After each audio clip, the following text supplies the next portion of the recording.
നമസ്കാരം. കേരളം ഇലക്ഷന്റെ ചൂടിലാണ്. ആർക്ക് വോട്ട് കൊടുക്കണം, ആരുടെ കൂടെ നിൽക്കണം എന്നുള്ള ഒരു ധർമ്മസങ്കടത്തിലാണ് നമ്മുടെ ഈ സാക്ഷര കേരളം.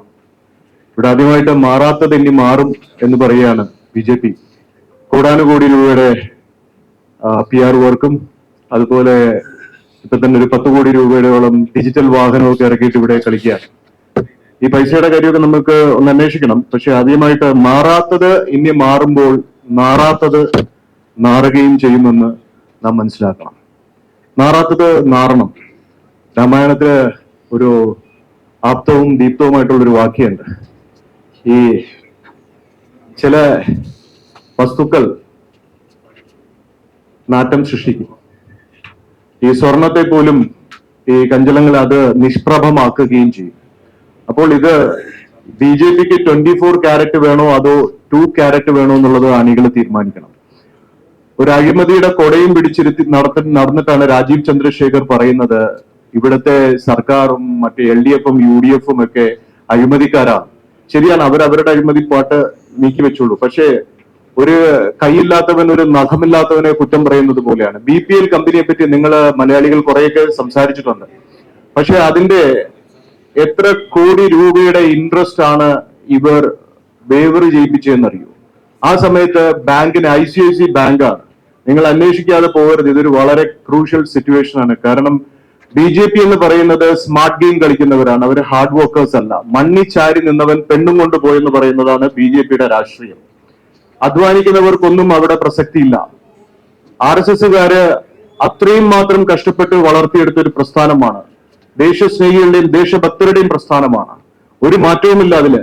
നരേന്ദ്രമോദി ചെയ്ത നന്മകളൊന്നും അല്ലെങ്കിൽ അദ്ദേഹം ചെയ്ത മാറ്റങ്ങളും ഒന്നും കേരളത്തിൽ എത്തിയിട്ടില്ല, കേരളത്തിൽ എത്തുകയില്ല. ഇവര് പറയുന്നത് ഒരു ഭരണം കിട്ടിക്കഴിഞ്ഞാൽ ഇവര് മാറുമെന്ന്. കഴിവുള്ളവന് ഭരണം വേണ്ട. കല്യാണം കഴിച്ച് മാരേജ് സർട്ടിഫിക്കറ്റ് ഉണ്ടെങ്കിലേ ഒരു കുട്ടി ഉണ്ടാക്കാൻ പറ്റുള്ളൂന്നുണ്ടോ? ഇല്ലല്ലോ. മനസ്സുണ്ടെങ്കിൽ കുട്ടി ഉണ്ടാവും.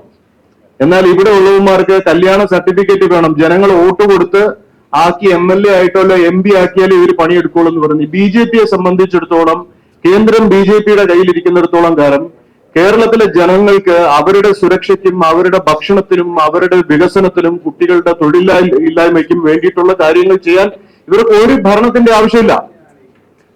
ജനങ്ങൾ ചുമ്മാ മോദി മോദി എന്നൊരു മോദിയുടെ പടവും സംഘത്തിന്റെ പേരും പറഞ്ഞുകൊണ്ടാണ് ഇവർ ഈ ആൾക്കാരുടെ ഇടയിൽ പോകുന്നത്. എന്നാൽ ഇനി നമ്മളൊരു പോയിന്റിലേക്ക് വരണം. AN രാധാകൃഷ്ണൻ നടത്തിയ വാഗ്ദാനം എന്താണ്? സീനിയർ BJP ലീഡറാണ് AN രാധാകൃഷ്ണൻ നടത്തിയത്. എത്ര കോടി രൂപയുടെ അഴിമതി? പിള്ളേർക്ക് കമ്പ്യൂട്ടർ ഇല്ല പിള്ളേർക്ക് പഠിക്കാൻ. ഇവിടെ കമ്പ്യൂട്ടർ ഇല്ലാത്തതിന്റെ പേരിൽ പിള്ളേർ ആത്മഹത്യ ചെയ്തപ്പോൾ അന്ന് ഞാനാണ് ഇവിടെ കടകംപള്ളി സുരേന്ദ്രന് 10 പുതിയ ബ്രാൻഡ് ന്യൂ TV വരെ എടുത്തു കൊടുത്തത്. ഇവിടെ TV കൊടുക്കാം, കമ്പ്യൂട്ടർ കൊടുക്കാം, അതുപോലെ തന്നെ ഫോൺ കൊടുക്കാം, സ്കൂട്ടർ കൊടുക്കാം എന്ന് പറഞ്ഞ് മേടിച്ച പൈസ എത്ര 17,000 പേരുടെ പൈസ ഇവിടെ പോയത് എവിടെയെങ്കിലും ആരെങ്കിലും അന്വേഷിച്ചോ? എത്ര കോടി രൂപയാണ് ഇതിൽ നിന്നും തട്ടിയതെന്ന് ആരെങ്കിലും അന്വേഷിച്ചോ? ഇനി അടുത്ത് അത് മാത്രം പോട്ടെ. MT രമേശിന്റെ ആ അഴിമതി കോടക്കേസിന്റെ കാര്യം ഈ രാജീവ് ചന്ദ്രശേഖരന് ഓർമ്മയില്ലേ? ഇതിലുള്ള രാജീവിന്റെ ടീമിനെ പറ്റിയാണ് ഞാൻ ഈ പറയുന്നത്. പാലക്കാടിലെ കൃഷ്ണകുമാറിന്റെ കേസ് രാജീവിന്റെ ടീമാണിപ്പോ. ഇത് ഓരോ കൊടക്കമ്പികളാണ്. ഇനി ഇതിനേക്കാളും ഒക്കെ ഗ്രേവ് സിറ്റുവേഷൻ എടുക്കാം. നിങ്ങൾ ആരെങ്കിലും നമ്മുടെ കൊല്ലത്തുള്ള പ്രതാപിനെ പറ്റി കേട്ടിട്ടുണ്ടോ? Have you ever heard about that name? Pratap, doctor Pratap, cardiologist. അയാളെ പറ്റി ജസ്റ്റ് ഡോക്ടർ പ്രതാപ് കുമാർ എന്നെന്ന് നിങ്ങൾ ജെമിനിയിലോ ഗൂഗിളിലോ അടിക്കുക. ഞാൻ നിങ്ങൾക്ക് കാണിച്ചു തരാം. ഞാനിത് കാണിച്ചു തരാണ്. ജസ്റ്റ് നിങ്ങളുടെ ശ്രദ്ധയിൽ പോവാതെ പോകരുത്. മെഡിക്കൽ ഫ്രോഡ് ആൻഡ് ഫോർജറി എവിടെയാ? Corruption Bureau ACB registered FIR against Pradap Kumar for cheating, forgery. ഒക്കെ എഴുതിയിരിക്കുന്നത് എവിടെയാ? ഹരിയാനയിലാണ്. BJP തന്നെ യഥാർത്ഥത്തിൽ ഇവർക്കെതിരെ ആക്ഷൻ എടുക്കുമ്പോൾ ഇവിടെ ഇവർക്ക് നിയമസഭയിൽ മത്സരിക്കാൻ ചാൻസ് കൊടുക്കുകയാണ്. അടുത്ത case reuse of single use equipment. ഒരിക്കൽ മാത്രം ഉപയോഗിക്കാൻ പറ്റുന്ന സാധനങ്ങളെ റീയൂസ് ചെയ്തു. സെന്റും കാര്യങ്ങളും ഒക്കെ വീണ്ടും കഴുകി മറ്റേ വെയിലത്തിട്ട് ഉണക്കി തുടച്ചു വാരിയെടുത്ത് ആൾക്കാരുടെ ചങ്കി കീറി കുത്തി കെട്ടി വിടുന്നതാണോ ധർമ്മം? ആണോ? രാജീവിന്റെ ആൾക്കാരുടെ ക്വാളിറ്റിയായി പറയുന്നത് ജനം അറിയണത്. അടുത്ത ഡബിൾ ബില്ലിംഗ് സ്കാംസ്. ബില്ലിന്റെ കാര്യം വരുമ്പോ, ബിസിനസിന്റെ കാര്യം പറയുമ്പോ രാജീവ് ചാടി വീഴും. കാരണം രാജീവൻ എന്ന് പറയുന്നത് ബിഷപ്പിന്റെ ജിമ്മിൽ പോയിട്ട് പുഷപ്പ് അടിച്ചു വന്ന് നിൽക്കാനേ രാജീവിന് അറിയുള്ളൂ. രാജീവിന് സൂര്യ നമസ്കാരം പോലും അറിയില്ല. രാജീവ് ചന്ദ്രശേഖരൻ ആരാണ്? അയാളുടെ കയ്യിൽ കുറെ പൈസ ഉണ്ട്. പൈസ ഉള്ള ഒരുത്തൻ ഇവിടെ വന്നു കഴിഞ്ഞാൽ സ്വന്തം യഥാർത്ഥ സംഘത്തിന് വേണ്ടി പ്രവർത്തിച്ചതും BJP-യുടെ നല്ല നല്ല സജ്ജനങ്ങളായിട്ടുള്ള ആൾക്കാരെ മാറ്റി നിർത്തിയിട്ട് ഒറിജിനൽ അച്ഛനെ മാറ്റിയിട്ട് ഇവിടെ കുറെ മക്കളുണ്ട്. Oh rich daddy came, I want my rich daddy, rich daddy so great, rich papa hi we are with you എന്ന് പറയുന്നതാണോ കേരളത്തിന്റെ സംസ്കാരം? അദ്ദേഹം ആരാന്നാണ് അദ്ദേഹത്തിന്റെ ചിന്ത. അദ്ദേഹത്തിന്റെ അഴിമതികളെ പറ്റി BJP-യിൽ എന്ത് സംഭവിച്ചു, അല്ല BPL എന്ത് സംഭവിച്ചു എന്ന് മനസ്സിലാക്കണം. 3 അക്ഷരമുള്ള BJP-യിലും 3 അക്ഷരമുള്ള BPL-ലും അതുപോലെ ഇതിനു മുമ്പുണ്ടായിരുന്ന JDS 3 അക്ഷരമേ ഉള്ളൂ. 3 അക്ഷരത്തിലുള്ള എവിടെ അദ്ദേഹം ചാടിക്കയറും അത് 3G ആവും. 3G ആവും. മലയാളിക്ക് ഓഫർ കൊടുക്കാൻ മലയാളി ചാടി വീഴും. ഇവിടെ നല്ല നേതാക്കളില്ലേ? ഇവിടെ ഞാൻ കേരളത്തിൽ ഉണ്ടായിരുന്ന സമയത്ത് എന്നെ വേറൊരു പദത്തിലായിരുന്നു VS പണ്ട് പറഞ്ഞു അബ്ദുൽ കലാം സാറ് വാണം വിടുന്നവനാണെന്ന് പറഞ്ഞു. ഇവിടെ ഇരുന്നാണ് പറഞ്ഞത്, ഈ പ്രസ് ക്ലബ്ബിൽ ഇരുന്നാണ് പറഞ്ഞത്. അതുപോലെ എന്നെ വാണം എന്ന് പറഞ്ഞു. പക്ഷെ കേരളം വിട്ടപ്പോ അവിടുത്തെ ഒരു പറഞ്ഞു റോക്കറ്റാന്ന് പറഞ്ഞു. ഈ നരേന്ദ്രമോദിക്ക് വേണ്ടി ഇവർ എന്ത് ചെയ്തു? ഞാൻ കർണാടകയിൽ നടത്തിയ റോഡ് ഷോ നിങ്ങൾ കാണണം. എന്റെ റോഡ് ഷോ നരേന്ദ്രമോദി ഇലക്ഷന് ഇപ്രാവശ്യം 400 സീറ്റ് കിട്ടുമെന്ന് പറഞ്ഞിട്ട് 240 സീറ്റായിട്ട് കുറഞ്ഞുപോയി. ആ സമയത്ത് നരേന്ദ്രമോദിയെ സംരക്ഷിക്കാൻ വേണ്ടിയിട്ട് കേരളത്തിലും ഇവിടെ ഏതെങ്കിലും ഒരു വ്യക്തി ഇറങ്ങിയോ? അതേസമയത്ത് നമ്മുടെ ടീമാണ്, നമ്മുടെ സന്യാസി ടീമാണ് അദ്ദേഹത്തിന് വേണ്ടി വോക്ക് ചെയ്തത് എന്ന് കരുതി BJP കേരളത്തിലെ KGPക്ക് വേണ്ടി നമ്മൾ വോക്ക് ചെയ്യില്ല. കാരണം എന്നാണോ ഇവർ ധർമ്മം സ്ഥാപിക്കാൻ വേണ്ടി മുന്നോട്ട് വരുന്നത്, ഇവിടുത്തെ ജനങ്ങളുടെ വിഷയങ്ങൾ പഠിക്കുമ്പോൾ ഇവിടുത്തെ വികസനത്തിന്റെ കാര്യം പറയും. ഇവിടെ ഇപ്പൊ അടുത്ത കാര്യം എന്ന് വെച്ചാൽ ഇവരുടെ മറ്റൊരു പരിപാടി നിങ്ങൾ ആരെങ്കിലും ശ്രദ്ധിച്ചിട്ടുണ്ടോ? ഈ ശിവഗിരിയില് ഇവര് പോയായിരുന്നു. സംഘത്തിന്റെ നാഗ്പൂർ എന്നറിയപ്പെടുന്ന കാര്യാലയം എന്ന് പറയുന്ന ഇവിടുത്തെ തിരുവനന്തപുരത്തെ കാര്യാലയത്തിൽ ഇവര് പോയായിരുന്നു. ഈ രാജീവിന് ഇവിടുത്തെ കാര്യാലയത്തിൽ ഒന്നും പോണ്ട, ഇവിടുത്തെ ശിവഗിരി പോണ്ട, ചട്ടമ്പി സ്വാമിയുടെ അടുത്ത് പോണ്ട, സത്യാനന്ദ സരസ്വതി എടുത്തൊരു വിളക്കെങ്കിലും കത്തിച്ചിട്ട് പോയി. പക്ഷെ ഇവർക്ക് ബിഷപ്പുമാരുമായിട്ടാണ് ഡീൽ. എന്താണ് ആ ഡീൽ എന്ന് കൂടെ മനസ്സിലാക്കൂ. Real estate mafia business. ഇനി രാജീവിന്റെ നോട്ടം ഒന്ന് മാത്രമേ ഉള്ളൂ, പോർട്ടിലേക്കാണ്. അദ്ദേഹത്തിന് പോർട്ട് ക്യാപ്ചർ ചെയ്യണം. And our Narendra Modi is not able to understand certain situation because they have certain mediators here. And my request, you should publish or you should, introduce this subject in front of Modi, or else they have to get the strong hit back. Otherwise, they will never change. ഇവന്മാർക്ക് അടി കിട്ടണം. ജനങ്ങളുടെ അടുത്ത് ഹിന്ദുത്വം പറഞ്ഞു നടക്കുന്നു. ഇവരുടെ മുദ്രാവാക്യത്തില് എന്ത് ഹിന്ദുത്വമാണുള്ളത്? ഇവർ പറയുന്ന വർഗീയത, കുറെ മുസ്ലിങ്ങളെ ആക്രമിക്കുക. ഇന്നലെ ആ കാപ്പിക്കുരു കള്ളൻ, ആർക്കണം കാപ്പിക്കുരു മോട്ടിച്ച കള്ളൻ, റിയൽ എസ്റ്റേറ്റ് എന്ന് കാപ്പിക്കുരു മോട്ടിച്ച കള്ളൻ ആരാ? K. സുരേന്ദ്രൻ. പേര് തന്നെ കേട്ടിട്ടുണ്ട്. എപ്പോഴും വേണം ജനങ്ങൾക്ക് എഴുതാൻ കള്ളനാണ് എന്ന് അദ്ദേഹത്തിന്റെ ജനിച്ചപ്പോ തന്നെ വീട്ടുകാർ ഇട്ട് കൊടുത്തൊരു സാധനമാണ് K. ഇത്രയും വലിയ ഗുണ്ടായുസം, ഇത്രയും വലിയ മാനിപ്പുലേഷൻ. അയാൾ പറഞ്ഞ് മുസ്ലിം ജനങ്ങളെല്ലാം നമ്മുടെ കൂടെ നിൽക്കുന്നുണ്ട്, മുസ്ലിങ്ങളെല്ലാം അയാൾക്ക് വോട്ട് കൊടുക്കുന്നു. പിന്നെ ഇയാള് മുസ്ലിങ്ങളുടെ വോട്ട് കൊടുക്കാൻ വേണ്ടി ആ സമുദായത്തിന് വേണ്ടി രാവിലെയും വൈകിട്ടും ഇവിടുത്തെ കുഞ്ഞാലിക്കുട്ടിയെയും തങ്ങളുമാരെക്കാളും കൂടുതൽ വർക്ക് ചെയ്യുന്ന ആളല്ലേ ഇയാള്? ഇവരുടെ BJP, ഈ രാജീവ് ചന്ദ്രശേഖരന്റെ ഈ ക്രിസ്ത്യൻ ലോബിയുടെ കൺട്രോളിലാണ് BJP എന്ന് ഞാൻ പറഞ്ഞു. BJP means business Janata party, അല്ലാതെ ബിഷപ്പ് ജനതാ പാർട്ടി ഉണ്ട്. അങ്ങനെ ഒരു മീനിങ്ങും ഉണ്ട് ഇവിടെ കേരളത്തിൽ. ഇവരാണ് സീറ്റ് തീരുമാനിക്കുന്നത്. ഇവര് സീറ്റ് തീരുമാനിക്കുമ്പോൾ നമ്മുടെ സ്വയംസേവർക്ക് എന്ത് സീറ്റ് കിട്ടി? യഥാർത്ഥ ഹിന്ദു പോരാളികൾക്ക് എന്ത് സീറ്റ് കിട്ടി? ഇവിടെ കാവിയിട്ട് കട്ടർ ഹിന്ദുസം പറയാനല്ല ഞാൻ പറയുന്നത്. ധർമ്മത്തെ പറ്റി പഠിപ്പിക്കുന്നവർക്ക് എന്ത് സീറ്റ് കിട്ടി? അവർക്ക് എന്ത് ചെയ്തു? കുറെ 2020 കുറെ ടിക്ടോക്ക് പിള്ളേർക്ക് കൊടുത്തു. ടിക്ടോക്ക് നടത്തുന്നവർക്ക്, റീല് നടത്തുന്നവർക്ക്, ഇൻസ്റ്റഗ്രാം അക്കൗണ്ട് ഉള്ളവർക്ക്, ബിഗ് ബോസുകാർക്ക് ഇത് സീറ്റ് കൊടുക്കുമ്പോ ആ ഏരിയ തൃപ്പൂണിത്തുറ എത്ര സ്ട്രോങ് മണ്ഡലമായിരുന്നു? കേരളത്തിലെ BJP-നെ ഏത് മണ്ഡലത്തിലുള്ളവർ ജയിക്കണം എന്നുള്ളത് ഞാൻ അടുത്തതിൽ ഞാൻ നിങ്ങൾ പറയാം. ഇപ്പൊ ഞാൻ എല്ലാം കൂടെ പറയുന്നില്ല. They want to do something good for the society. But at the same time, നമ്മൾ ഇതിനകത്തുള്ള ക്രിമിനൽസിനെ അറിയണം. ഈ പറയുന്ന പോലെ മലീമസമായ സാധനങ്ങളെ പുറത്താക്കിയേ പറ്റുള്ളൂ. ഇത് പുറത്താക്കിയില്ലെങ്കിൽ അത് ഇവർ തന്നെ നമ്മുടെ നാടിന് ആപത്തുണ്ടാക്കും. ഇവർക്ക് നമ്മുടെ മംഗലാപുരത്ത് ധർമ്മസ്ഥലയുണ്ട്.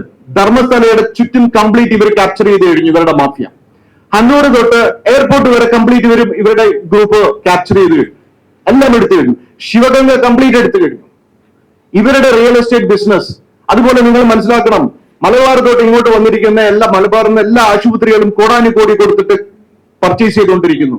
KKR-ഉം ബ്ലാക്ക് സ്റ്റോൺ എന്ന് പറഞ്ഞ 2 കമ്പനി, അവരുമായിട്ട് ആ ഗ്രൂപ്പുമായിട്ട് PC ജോർജിനും ഷോൺ ജോർജിനും അനൂപ് ആന്റണിക്കും എന്തെങ്കിലും റിലേഷൻ ഉണ്ടോ എന്ന് നിങ്ങൾ അന്വേഷിച്ചോ? അനൂപ് ആന്റണി പറയുന്നുണ്ടല്ലോ 5 കോടിയാണ് ഈ കേരളത്തിൽ MLA ഫണ്ടെങ്കിൽ ബാക്കി നമുക്ക് അൺലിമിറ്റഡ് ഫണ്ട് വരും എന്ന്. അൺലിമിറ്റഡ് ഫണ്ടിന്റെ സോഴ്സ് എന്തെങ്കിലും നിങ്ങൾ കണ്ടുപിടിച്ചോ? എന്നെ പോലെ ഒരുത്തൻ ചോദിക്കാൻ ഈ കേരളത്തിൽ ഇല്ലായിരുന്നു. ഞാൻ അവിടെ നിന്ന് ബാംഗ്ലൂരിൽ നിന്ന് വണ്ടി പിടിച്ച് എന്റെ ചെലവിൽ ഞാൻ റിസ്ക് എടുത്തു വന്നു. കാരണം ഇത് എന്റെ നാട്. ഇവിടെ ഒരു MLA MPP പോസ്റ്റിന് വേണ്ടി ഞാൻ എഴുതി ഒട്ടിക്കാറില്ല. എനിക്ക് എന്റെ ആൾക്കാരുടെ ജീവനാവരുത്. ഞാൻ അവിടെ സുഖമായിട്ട് ജീവിക്കുന്നുണ്ട്. ഇവിടെ ഒരു രീതിയിലുള്ള സഹായവും കേരളത്തിൽ ആരും തരില്ല. അത്രയും സ്വാർത്ഥരായി ജീവിക്കുകയാണ്. പിന്നെ ഒരാൾക്ക് ഒരു ഗ്രൂപ്പിൽ എന്നെ സഹായിക്കണമെന്നുള്ള മനസ്സുണ്ട്, പക്ഷെ അവർക്ക് എന്നെ സഹായിക്കാനുള്ള കപ്പാസിറ്റി ഇല്ല.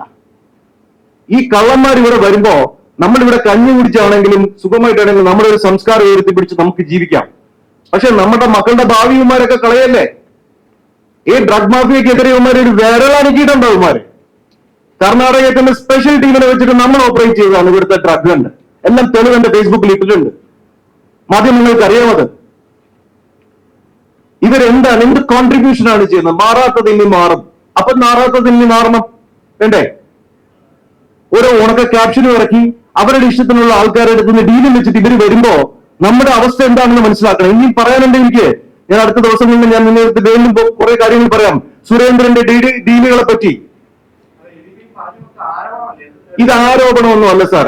ഈ തെളിവിന്റെ കാര്യമാണല്ലോ മാധ്യമങ്ങളുടെ ജോലി. ഞാൻ തെളിവ് നിറച്ചിത്തരാം. ഈ പറയുന്ന BPL ആരോപണമാണോ? ഈ സുപ്രീം കോടതി തള്ളിയതല്ല. ഈ സാധനത്തിന്റെ ഈ ഇൻട്രസ്റ്റ് വേവർ ചെയ്തതിന്റെ ഡീലുകൾ എല്ലാത്തിനും എല്ലാ കാര്യങ്ങളും കോടതിക്ക് കൃത്യമായിട്ടുള്ള തെളിവ് കൊടുത്തില്ലെങ്കിൽ കോടതി തള്ളും. ഞാൻ നിങ്ങൾക്കുള്ള തെളിവുകളെല്ലാം നിങ്ങൾ എന്നോട് വരും. ഞാൻ തെളിവ് പെട്ടിയിലാക്കി കഴിഞ്ഞ പ്രാവശ്യം ഇവിടെ തെളിവായിട്ട് വന്ന ഓർമ്മയുണ്ടോ? ഇവിടെ അരി കൂടിയത് ഓർമ്മയുണ്ടോ? ഈ പ്രസ് ക്ലബില് അന്ന് തെളിവായിട്ട് ഞാൻ നിങ്ങളുടെ ഫ്രണ്ടിൽ കൊണ്ട് വെച്ചുള്ളൂ. പത്മനാഭ സ്വാമി ക്ഷേത്രത്തിൽ 550 കോടിയുടെ അഴിമതി നടന്നതിന്റെ തെളിവ്. ആര് കൊടുത്ത തെളിവ്? വിനോദ് റോയും അതുപോലെ തന്നെ അമിക്കസ് കുറിയുടെ മുന്നിൽ സമർപ്പിച്ച് ഇവിടെ ഒരു മാധ്യമ പ്രവർത്തകനായ ഒരു വ്യക്തി അതിൽ കയറി ചാടി. അദ്ദേഹം കൊട്ടാരത്തിന്റെ കാര്യം പറഞ്ഞപ്പോ പ്രശ്നമായി. ഇവിടെ അടിയുണ്ടായി. ഞാൻ ഒന്നും വേണ്ടിയില്ല, ഞാൻ ഇറങ്ങിപ്പോയി. തെളിവ് കൊണ്ട് തന്നപ്പോ ഇത് സ്ഥിരം ചോദ്യമാണ്. ഞാനും ഒരു മീഡിയയുമായിട്ട് അത്ര ഇന്ററാക്ട് ചെയ്യുന്ന ആളാണ്. തെളിവെന്ന് ചോദിച്ചാൽ കാക്ക ഇണചേരുന്നത് തെളിവ് കാണിച്ചു തരാൻ പറ്റുമോ? പക്ഷെ എന്റെ കുട്ടിയെ കാണാം. കാക്ക എന്ന് പറഞ്ഞാൽ മുസ്ലിങ്ങളല്ല ഞാൻ പറഞ്ഞ ക്രോ. അതിന്റെ ഇണചേരൽ ആർക്കും കാണാൻ പറ്റില്ല, പക്ഷെ കുട്ടി ഉണ്ടാവും. ഇതൊന്നും ചുമ്മാതെ പറയുന്നതല്ല. ഇതൊക്കെ അന്വേഷിക്കേണ്ടത് BJPയുടെ നാഷണൽ ലെവലാണ്. തൊടാൻ പറ്റുമോ?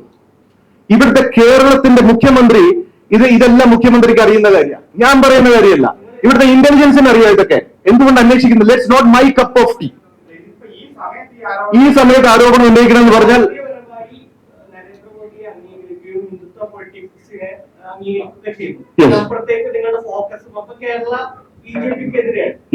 അതിനുള്ള കാരണം അതും ഈ ഒരു തെരഞ്ഞെടുപ്പ് അടുത്ത സാഹചര്യത്തിൽ അങ്ങനെ ഒരു ആരോപണം ഉന്നയിക്കാനുള്ള കാരണം കൂടി പറയുന്നു. അതായത് അങ്ങ് ചോദിച്ചത് വളരെ സുപ്രധാനമായ ഒരു കാര്യമാണ്. എന്തുകൊണ്ട് തെരഞ്ഞെടുപ്പ് സമയം വരുമ്പോ ഈ ചെറുത്താൻ ഇവിടെ കയറി വരുന്നു അല്ലെ? തെരഞ്ഞെടുപ്പ് വരുമ്പോഴാണ് തെരഞ്ഞെടുപ്പാണ് ജനങ്ങളുടെ വിധി മാറ്റുന്ന സംഭവം. ഈ സമയത്ത് ജനങ്ങൾ ഹിന്ദുക്കൾ പാവങ്ങളാണ്. ഹിന്ദുക്കൾ ഇന്ന് രാമന്റെ എന്തെങ്കിലും ആഘോഷം ഇവിടെ നടക്കുന്നുണ്ട്. കർണാടകയിൽ എന്റെ പിള്ളേർ ഭയങ്കര സെലിബ്രേഷൻ നടത്തുന്നുണ്ട്. എലക്ഷൻ വരുമ്പോ രാമന്റെയും മോദിയുടെയും തല കൊണ്ടുവരും.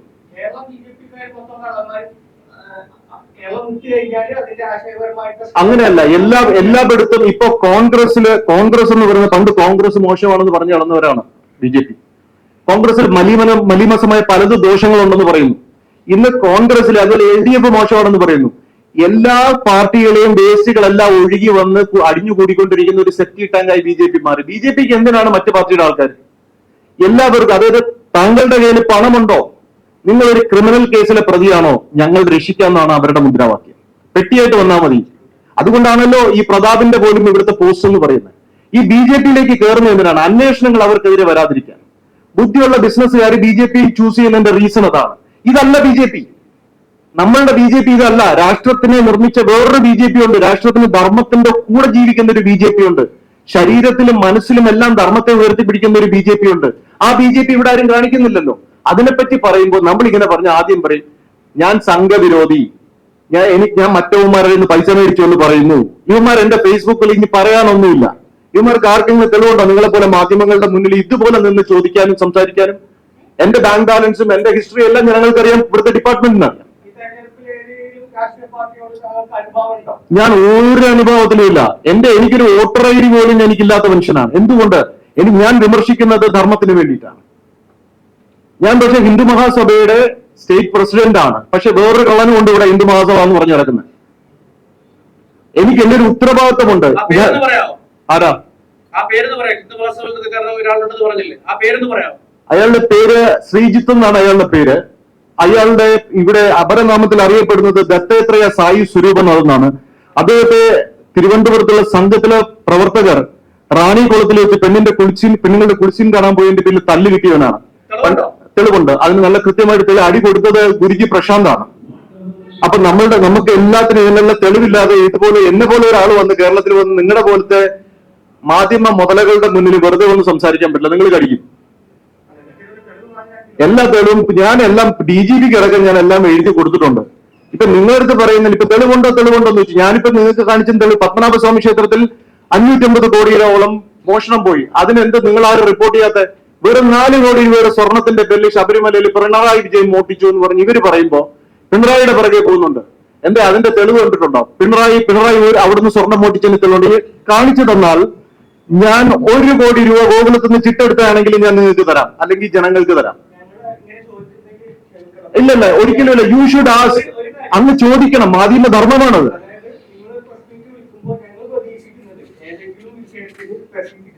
ആരോപണം ചെയ്യും, അത് വാർത്തയാവുക. താങ്കൾ എന്തൊക്കെയോ ആരോപണം ഒരു പ്രസംഗം പോലെ പറഞ്ഞതിനപ്പുറത്തേക്ക് സ്പെസിഫൈ ചെയ്ത് പറയുകയാണെങ്കിൽ നിങ്ങൾക്കൊന്നും കിട്ടിയിട്ടെന്നല്ല. നിങ്ങൾ എന്തുകൊണ്ട് why you are supporting BJP എന്ന് ചോദിക്കുമ്പോ നിങ്ങൾ എല്ലാവരും മാക്സിമം അവർ പറയുന്നതാണ് കേൾക്കുന്നത്. അവർ വികസനം കൊണ്ടുവരുന്നു. പോയിന്റിലേക്ക് വരാം. Let's come to the point.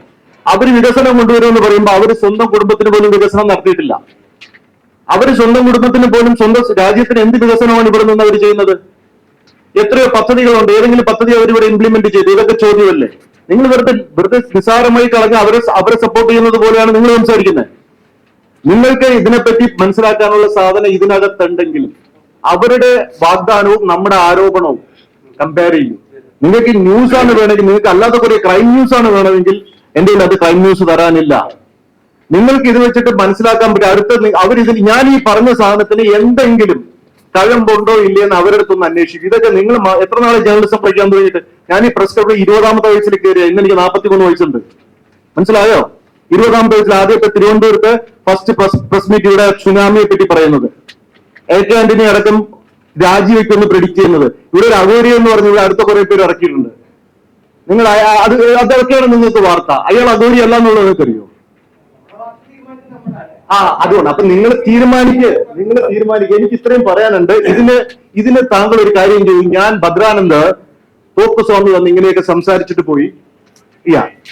ഇതിനെതിരെ എന്താണ് നിങ്ങൾക്ക് പറയാനുള്ളത്? താങ്കൾ ഏതെങ്കിലും ഇവരെടുത്ത് ചോദിക്കുക. അവർ പറഞ്ഞില്ലെങ്കിൽ അവരെന്തുകൊണ്ട് പറഞ്ഞില്ലെന്നാണ് ഇവിടെ ചോദിക്കും. ബാക്കി ഞാൻ സംസാരിക്കും. ഞാൻ പോകുന്നില്ല. ഞാൻ ഇവിടെ തന്നെ ഉണ്ട്. I am here. I will share my number. You can interact with me. Okay? അത് കഴിഞ്ഞിട്ട് നമുക്ക് ബാക്കി പറയാം. Thank U.